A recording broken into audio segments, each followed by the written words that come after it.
Dennis and I had some post-game discussion on Joseph 351. Thank you for stopping by and watching this small video. It's just a synopsis and just an overall feel for the game. You know, sometimes you'll play a game and you'll just have post-game discussion because the game was either heated or down to the wire or things like that. But we just had some thoughts to go along with the gameplay, and good and bad. Take a look at the video, tell me what you think, and thanks for your support for the channel. Enjoy the video. I honestly didn't even think I had a shot at this, but your cowering saved me. If you didn't cower, you'd have a couple more extra shots for residual and things like that, which would have made it really close. And then at that point, it's just a matter of casualties, and then you could either do a fallback at that point, and then hopefully try and kill some units. That melee, I was surprised that melee lasted as long as it did. Yeah, me too.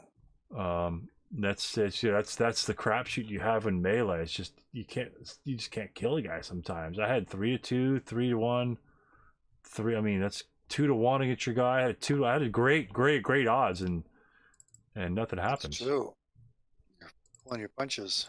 Great odds. That's like I really want to throw a 6-6-7 because that's a smoke generator. It's like I'll throw a 5-3-6 in there. You're 1-2. I can do that, but a 6-6-7 I just really didn't want to throw in there. But so what do you think the scenario overall? I think without your cowering and your 8-1 gone with that chunky roll, I think you could hold the hill long enough, and that you could punch your way back through the Russians. What do you think about? But while we had a little break there, because I was really worried. The units in Z1, I had my troops down there. Stu was down there with those units. I had to get those squads. What I was going to do is, if I didn't just bum rush you on the hill like I did last turn, which is, I mean, to be honest with me, I think that was kind of foolhardy. I mean, it's definitely a foolhardy move, but it paid off. But I usually don't do that move, so that's why I did it. Just like, okay, let's see what happens. Let's see if we takes a couple shots, and I pretty much survived.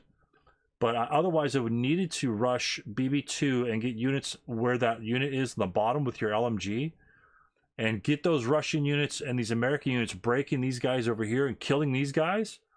Because essentially, for victory points, let's say I didn't get the 30 hexes, I'd pretty much have to annihilate everybody on the hill.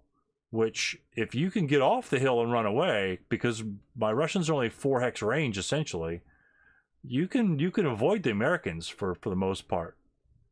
You know, because you could just avoid them. So I think the Germans can win. If the Americans group up in a giant group, like on one side, I think you were discussing that in your pre-game setup and pre-game strategy. If the American groups up on one side, I don't really think that you can run off the board, because the Americans will come in such a great force. I don't really think that you can contend with it. And so pushing guys off the board might be one thing, but yeah, it's really interesting. I think Steve was on, and we were talking about the Germans don't know the forces that the Americans have pre-game. They set up, then they know. And to be honest with you, I was looking at the percentages. A 5 and a 6, a die roll of 5 and a die roll of 6 gives you more 6-6-7s than 5-3-6s by like a 2-to-1 margin.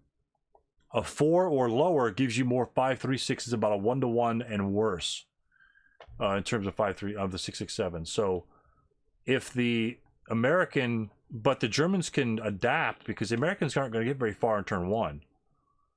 So the Germans can actually set up a large contingent against the Russians.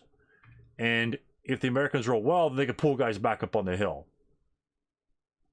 Right. Okay. And I mean, you could set guys up on them, at least get some shots off, or make a move to bum rush the Russians, and then send enough units, because the 5-3-6s, they just don't have the fire. They don't have the smoke. They don't have the range. They don't have the firepower, and they don't have the morale. And so that makes a big difference on how the game plays out. I happen to have a crap load of 6-6-7s, which helps out tremendously. And you lost your 8-1 early, and you you didn't get a lot of good rolls against my units out in the open. I think I broke or pinned you before you really had a chance to take the offensive on the right-hand side. I think you're doing really, really well on the left-hand side. It was getting close to breaking point on the Russians over here. If you had that guy, the FF6, break like one of the stacks in DD5 or EE5 that I had them in there, I think you had a major counterattack and just completely annihilating the Russians. Like essentially what your 447 did, run around DM them all. That was getting pretty ugly over there. And but it was getting tight there. But you know, once I made up on the hill and all my guys were there, it's like, hell, you can't even break them all in your prep fire, and I'll at least get some decent shots off. And but I think the major thing for the Americans is make sure, like, I was gonna rush the guy on 447 up here, like maybe like right up in here or over here. But if he breaks, he's done. So you have to make sure you have paths out. So you really can't push too far. You have to make sure. Get too crazy, because yeah. You got to make sure you got ways to walk away, and I kind of had those. You know, I almost made a couple errors where I would put guys out of position. I didn't want to, but I kind of had ways I can kind of scoot back just a little bit. I don't want to run too far away, just a little bit, so my force keeps moving forward. But yeah, I don't know. What are your thoughts on the game? Those are kind of mine overall. I gotta admit, my opinion is a bit biased because of the dismal dice. Well, dismal showing. Well, take away the dice rolls and just assume like you didn't cower, and sort of like it's just sort of like the development before I jumped on the hill and had like 7 guys essentially survive. That was the critical point, is all those guys survived when they jumped up there. And also a bit of a bias. I don't like exit conditions, or if you exit this and you can exit that, then no. So yeah, with that aside, I like the variable. Yes, 100%. 100%. That will change the game completely. If I rolled a 1, it's a completely different. I have to do something differently in the game. 100%. Another thing I didn't care for was the lead Americans versus the second line Germans kind of thing. There's a lot of paratrooper snares like that. So oh, I see what you're saying. Yeah. I like the sandwich thing. I like the fact that there's partisans, free French. So yeah, that was pretty cool. You know, the different variety units. That was pretty cool. And the conscripts are pretty much crap. It was a challenge for both sides because it's not a given for the Americans. Like you said, dice could have gone much differently. Right, 100%. At a lot of places. So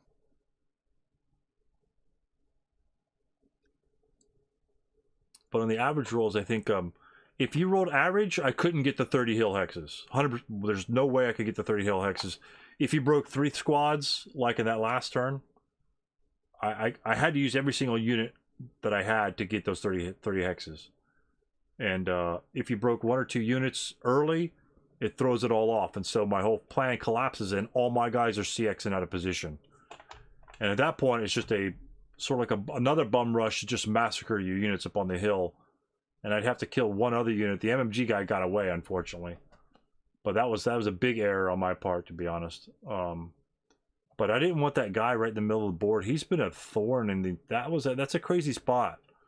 And I didn't want him just to have free reign, because I was just essentially afraid of him, to be honest. But the melee was both good and bad. It kind of tied up one of your 447s that he couldn't fire at me, but yet we couldn't kill each other in melee. So that's you know, I get 2 things out of the melee. I get, if I kill you, victory points. If I die, no big deal. But if I kill you while I'm dying, that I could trade 1 for 1 because I have the numbers at that point. And it stops you from defensive firing on guys in open ground. That was the major reason why I jumped in CC, is to prevent you having a stockpile of units. I mean, you have 3.5, 4 squads up there with the MMG. If you could have got the MMG back there, and that was a force to contend with. I didn't really want to have to assault you in the woods. I feel like that's a losing situation for me. And I was thinking about getting Joe 351, trying to get him up on the hill like turn 3. They're rushing him in that back spot, so you can't route backwards in case I do break you. Right, okay. Because I could stick these 667s because of the range, like you say, because of the range. I can have them down here on the bottom part of the hill, and just sit here, and shoot at your guys in the woods. And you're going to be firing back at me at 2 firepower, but I'm at 6, and so I have a 3-to-1 ratio of firepower. And I could just sit there all day and then break, and you can't really route backwards because my 4.26s would be on the back side. So that was my plan if you gave me a bloody nose kind of getting up on the hill. Is just sitting guys on the bottom and just taking mass long-range shots and peeling those guys off as best I can. So it didn't have to come to that, but that's where the plan said, hey, wow, I could be at the bottom of the board and still shoot you with full firepower. And I said, I'll take that. But like you said, if those are 4.67s, different story. 4.47s, yeah, I'm with you. The 4.47s are pretty much rather weak. They're a rather weak unit. Not a good thing. 4.67s are far superior. I mean, 12 hex range versus 8, that's ridiculously strong. Yeah, and smoke. Yeah, even though it's low, it's still smoke. It's still there. So it's something you can deal with. But, yeah, honestly, I thought that I could beat you with victory points, but I'd still have to outmaneuver you a little bit. Get guys like the FF guys, like right next to your 4.67 in the middle of the board. I still needed guys over there, so you just couldn't make a rush. I just gun you down in the open ground. I think I'd have enough guys to be able to do something like that, but I don't think that one turn where you got no results, you weren't expecting that. You were expecting some breaks, and that really screwed you, to be honest. I mean, that's where the game was kind of gone when I had everybody up on the hill and 2 guys pinned. Out of all of that, 2 guys pinned. It's like, wow, that's kind of weird.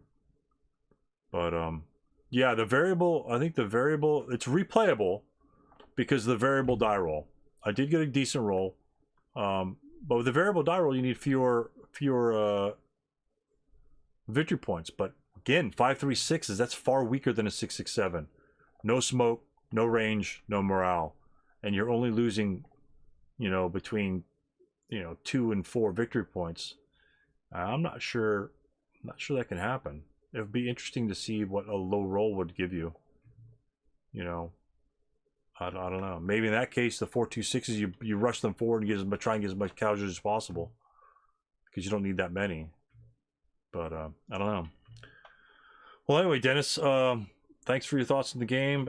Sorry that your cowers kind of screwed you right there at the end, but that's the way it goes sometimes. Yeah, the lost connection to the server again. Oh my gosh, yeah, it sure did. But the movements on my end, I think, were tight. But once you cowered and you couldn't fire anywhere else, it's like, okay, my guys are free to move, and so it really changed it at that point, which is too bad. But yeah, that's cool. Well, that's all we got for the video, folks. I hope you enjoyed it.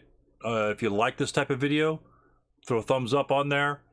Throw some comments down below. I liked it, I hated it, get rid of this crap, whatever you want to do. Just give me some feedback. Do you like these sort of like post-game analysis on what the Americans are faced with and things like that? If you do play this scenario, I encourage you to play this specific scenario. It's a real fun one. It's crashing from both different angles, 3 or 4 different types of units. It was a lot of fun. It was tense at a lot of different indications and little small battles and snippets here and there. Real tense battle. Give it a go. I think it's worth your while for a good quick scenario. 7 turns. You're moving a lot. It's very very tight battle, so it'll go quick. You'll think 7 turns is a long time. It went very quickly. So I had a lot of thought engaging times in the scenario that I tried to clip out. There were a lot of dead times because I had to think hard at it. But those are the good scenarios. So thank you for watching, and if you want to support the channel, go ahead and visit the Patreon page. And I have a couple extra things for the Patreon members. I put out some setup analysis of future upcoming scenarios I have. I go in depth of the analysis of those specific scenarios instead of just a really general type of analysis that we have in the beginning of the game. So if you're interested in that sort of thing, I welcome you to become a Patreon member and enjoy more ASL content. But anyway, thanks for watching the video, and we'll catch you on the next one.